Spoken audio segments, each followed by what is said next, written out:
I'm so grateful for the friendships I have here. Stephanie is a fabulous leader. Let me just say that again. Let's give her a round of applause.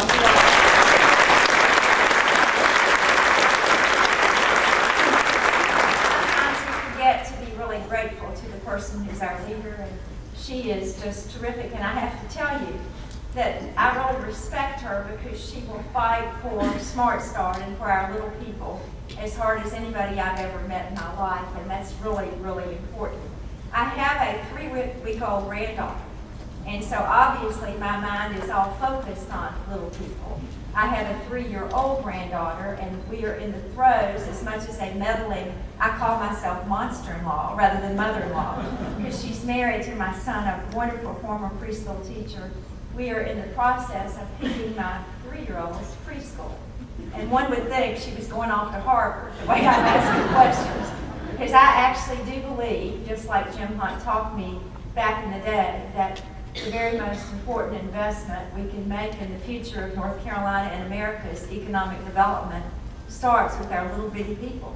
Because that's when their brains are like sponges, and that's where their whole template, their whole platform for lifelong learning and achievement begins. And so I was honored to be invited here this morning and honored to tell you and to remind you that just like back in the 90s with Governor Hunt, when many of us worked very hard to start Smart Start, that I am still 180% supporters of Smart Start. I believe in the local partnerships, and yes, I do believe that you need 2 entities, one more at 4 and one Smart Start. I believe they have different educational purposes, and I'll fight that battle as often as you invite me to be part of your team. Ann Bryant's here with me this morning. She is heading the federal mandate on early childhood, and I believe that we're working very well together. You know, nobody in the state has a more important job to do than you all. In every community across the state, the Smart Start leaders, the Smart Start teachers, the Smart Start board, the corporate sponsors.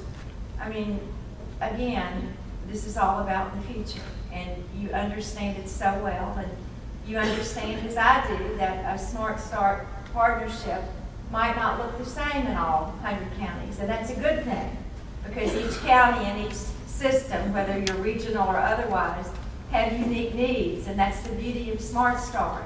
It allows us to be entrepreneurial and innovative and to address the needs in our own community.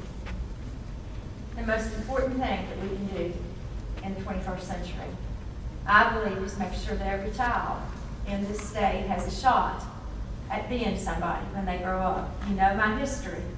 You heard it during a long campaign. I came from the coal mining hills of Southwest Virginia.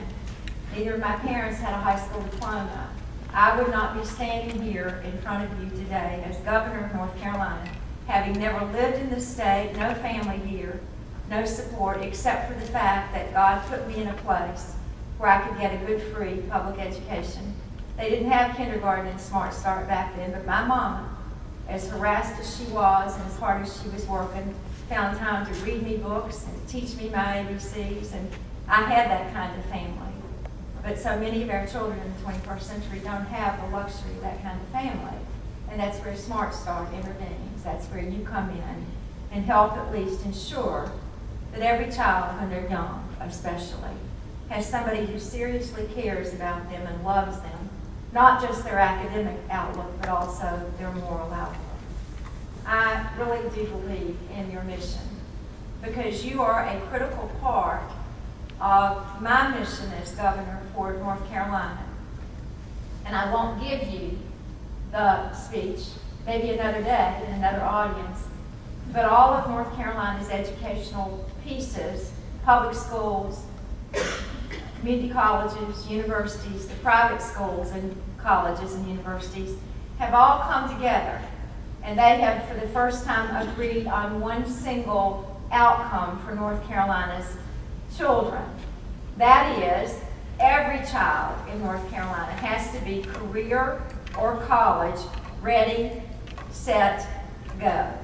That means that every child, regardless of where you live, must graduate high school with the skill set he or she needs to go right into a job. That's what 50% of our kids do. They don't go on to higher ed. They got to have the skill set to do that. Because if they're an auto mechanic, a Mercedes today has 39 computers in it. So you need somebody who understands technology and math, even if they're an auto mechanic. And other people will go to the community college or the technical school or the university. But the bottom line is, public education has an obligation to educate people with the skill set. And Smart Start is an integral part of Ready, Set, Go. Our template, our direction for the 21st century as a state and as a people. Let me be really clear with you if you don't understand what I'm saying. When I talk about Ready, Set, Go, you tell me who you think the ready is. Who gets children ready to come to school healthy and ready to learn. Smart Start, more for preschool, Head Start. You all are the ready in the whole future of North Carolina's economy. Educators and neuroscientists and all the economists, they all tell us that a smart start is the difference maker between success and failure as a child. Yesterday, I was in Tennessee, it was Snipes or Skypes? Snipes Elementary School in Wilmington. I'm trying to see a school 4 or 5 times a month because I really believe this stuff. And I met with a group of teachers who told me that, and I believe it as an older teacher and as a mom and a grandmom, they told me once again that if a child could not read and write and count at grade level by 3rd grade, the chances of that child dropping out of school and ending up in trouble are exponential. We know that. So for kids who don't have the luxury of a good preparation before they start school, Smart Start becomes the very most important investment we can make with our tax dollars because you help open up that playing field to every child. And if you start school healthy and ready to learn, you're really more likely then to do okay in life, to have a career. And that's really important for me in these really depressed economic times because I'm seeking to create the next generation of little taxpayers. And that's a good thing. So we all understand we want a high quality education. And you know, yesterday I saw some children and they're really working hard. It's all about the kids in that school. And they were using some technology, which I won't bore you with.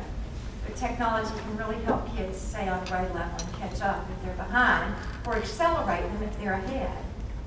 But I thought about these children, how frustrating it was for one little girl who had trouble counting rapidly. One of the computer games was to show she needed to know the sequence of numbers in her head, even when she was under pressure. And this little girl just couldn't quite do it. And the look on her face was so troubling to me. I could only imagine her thinking at the end of the day, wow, I couldn't even do right in front of the governor. And I worried about that child. And I thought about the difference in having her come to school as well prepared as she was yesterday. And the cost to us as a people in remediation and prison and court time and in public assistance programs if we don't do right by our kids. And you got to do right by starting early, by starting when they're ready. I believe fundamentally, not because I'm here talking to you today, my budget reflected it, I believe that this is an important investment for us, because it's an investment in the future. For every dollar we invest in early childhood education, I'm told by all of you in this room, Stephanie and the people I'm preaching to, they know better than me and I trust their data, that we get $2 back in economic gain. Now that doesn't take a rocket scientist. If you put in 1, you get 2 back. Do y'all not think that's a smart thing to do?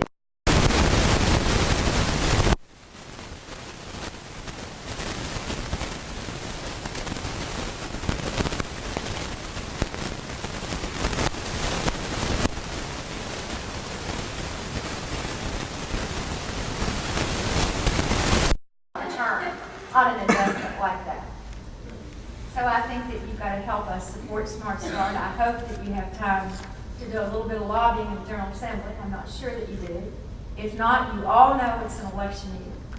You all should know, if you don't know, find it before the day's over, who your House member is and who your senator is, and you pick up the phone and call them. And don't be bashful, my friends. You call them and you say, this is, and give your name, and I vote for you. But you know, my vote is contingent upon you doing what's right by little people. Republicans, Democrats, and it doesn't matter. It's just about the economic future of North Carolina. Call them to task and then hold them accountable. That's the power of the vote in a democracy. And I will stand with you throughout the budget process and during the conference period as we try to align the decisions to fight for children, to fight for Smart Start so that kids are healthy and ready to learn. Smart Start is a priority for me. That's what I came to tell you this morning.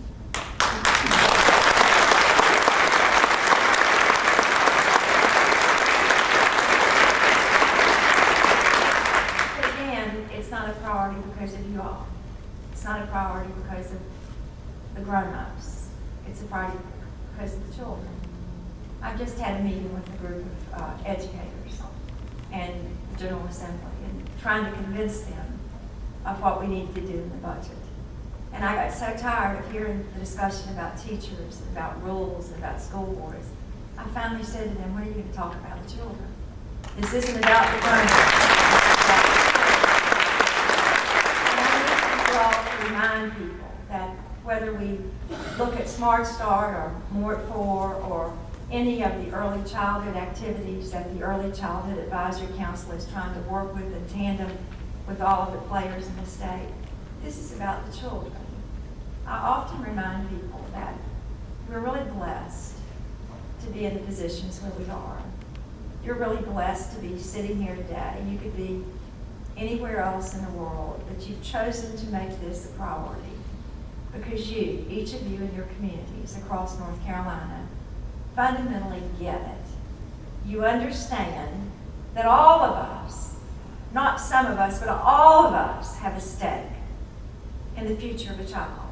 That all of us will benefit when we help educate and nurture and stand up a child. From rich families and poor families, they all need the standing up. And they all need the nurturing. And they all need the academic support. And they all need the health care.